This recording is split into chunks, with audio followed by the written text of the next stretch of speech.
Good morning students.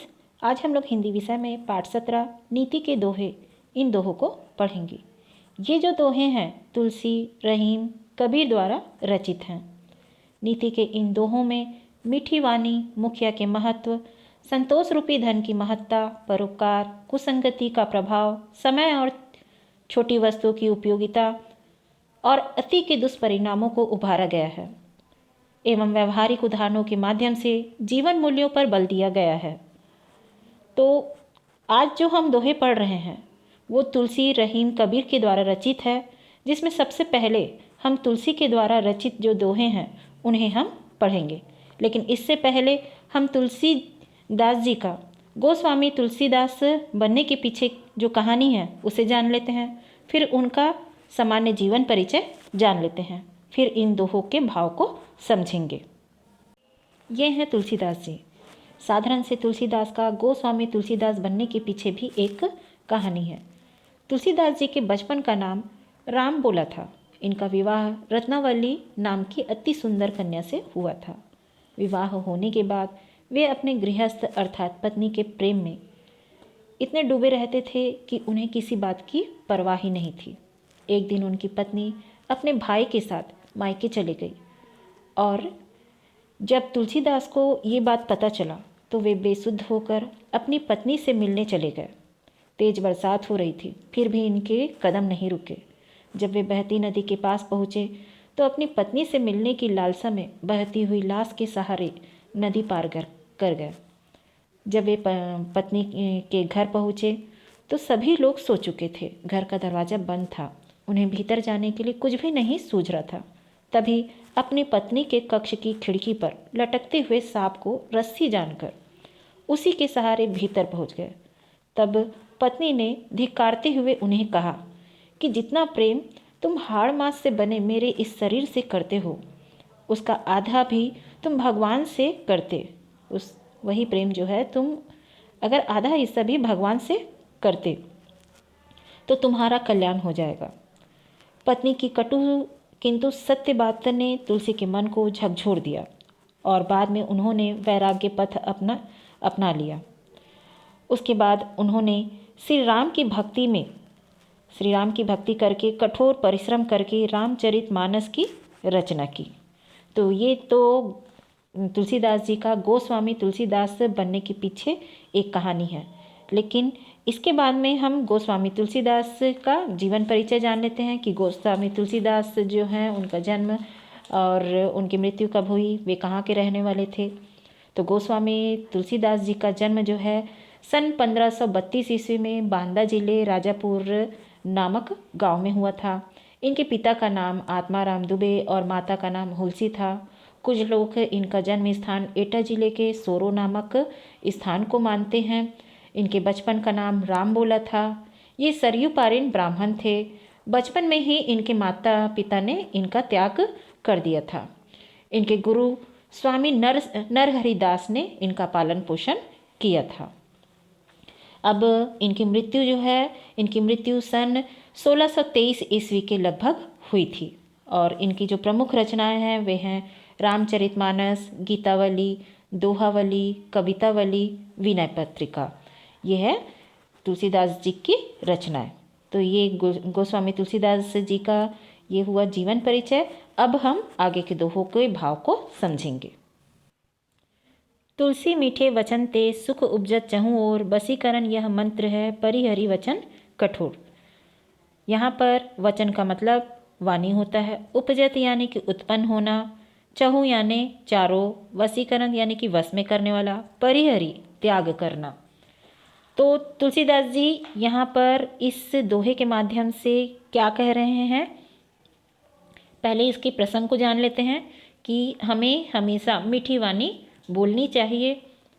और इसका भाव होगा तुलसी मीठे वचन ते।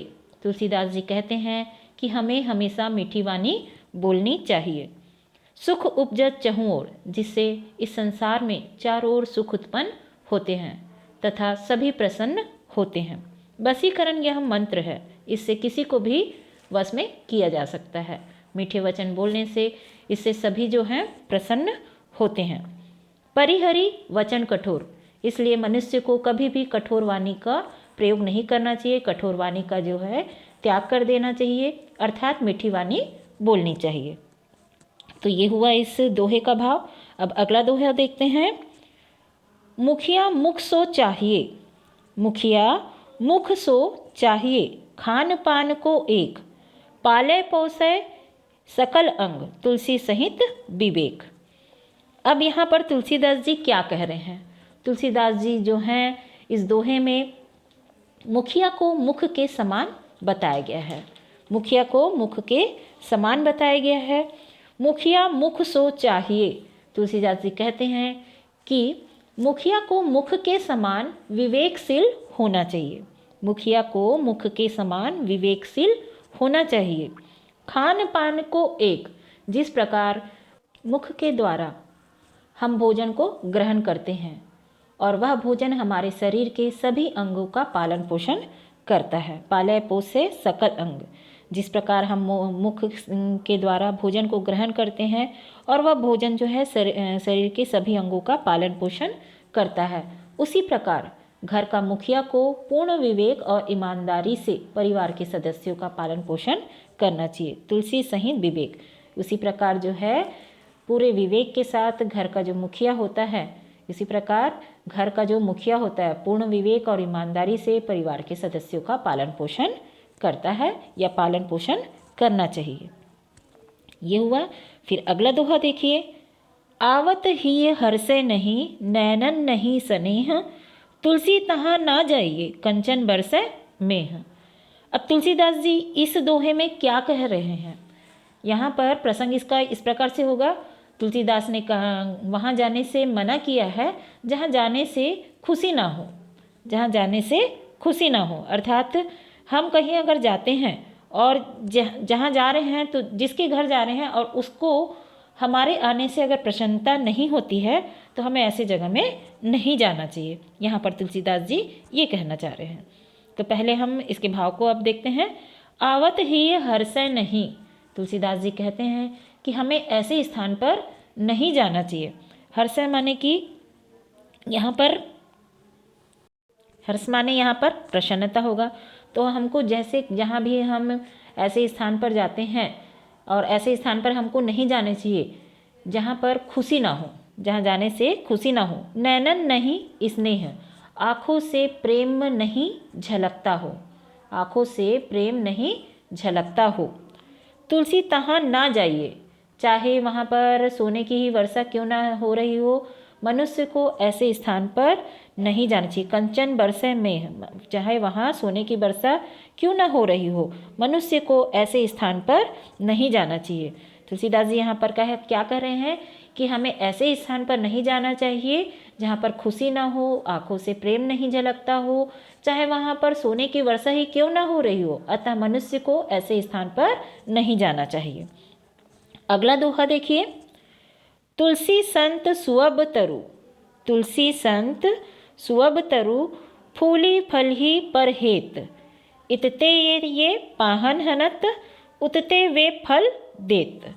तुलसीदास जी यहाँ पर क्या कह रहे हैं इस दोहे में कि परोपकार के महत्व को यहाँ पर बता रहे हैं।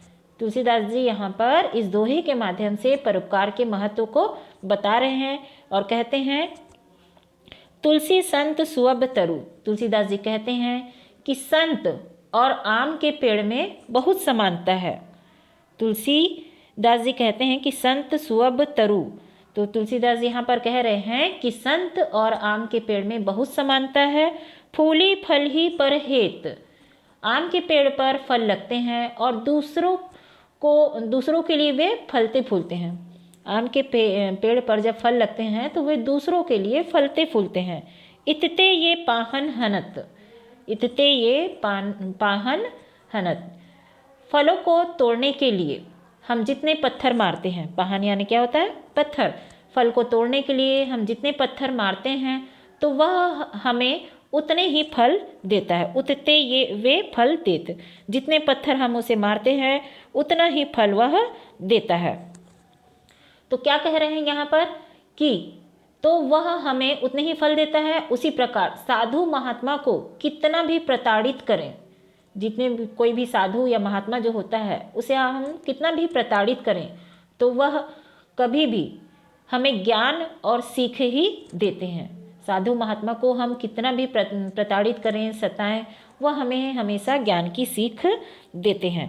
तो यहाँ पर तुलसीदास जी संत और आम के पेड़ के में समानता करते हुए बताए हैं कि आम के पेड़ में जो फल लगते हैं वे दूसरों के लिए फलते फूलते हैं, और उस पर जितना भी हम पत्थर मारते हैं वह हमें उतना ही फल देता है। उसी प्रकार साधु महात्मा को कितना भी प्रताड़ित करें वह हमें उतना ही ज्ञान और सीख देते हैं।